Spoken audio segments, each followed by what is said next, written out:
peers and colleagues. Very nice to meet you. My name is Heather Palige, and I live in Colorado, just north of Denver. So this is my first time playing with Screencast-O-Matic, and I'm very excited about it. I've had many takes, and I'm excited to share with you some of the PowerPoint that I've created today. So I work at Pinnacle Charter School here in Colorado. It's a very large charter school in our state. And oops.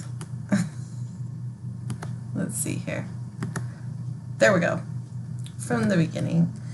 I am the 21st Century Community Learning Center Director and Site Coordinator at Pinnacle. So I run many programs for the grant, which is $150,000 that we work with.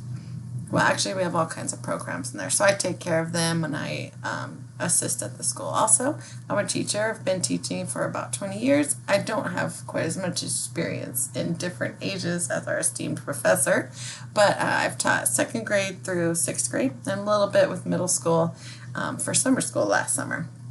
Also, mom, I have 2 children. 1 girl just turned 21 and a boy just turned 23. I wouldn't say that I really love exercising. I like to do videos if they're 10 minutes or less, and I do like walking and talking, obviously. I'm also a lifelong learner. Here's a picture of Pikes Peak, Colorado. Leadership of my daily life. There are lots and lots of meetings. I meet with the admin team, the leadership team. I mentor teachers. I coach teachers. I assist in any way that I can. I like to create new programs that don't already exist. In the mornings, though, before work, I do get up and take care of the dogs, make sure everybody is fed. I do preparation for the day, cleaning up, taking care of things. Not fun stuff. For leadership, I would say that the 2 models and theories that I would lean more toward would be the multiple levels approach, where I think there's great benefit in having a group of people who look to one leader. You have kind of a chain of command that everyone goes to, and then the buck eventually stops somewhere with a decision maker. And especially if they have a good, strong team, then it probably is a good fit for them.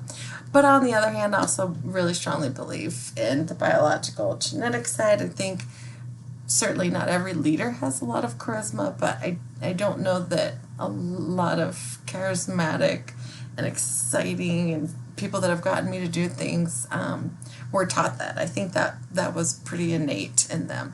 So I really like that idea of the leaders having some kind of intrinsic like need to be able to pull that off. So I think that's pretty much about it. I look forward to meeting all of you and continuing on this journey with you. And if you're ever in Colorado, you can stop by and see me and we can go on a walk.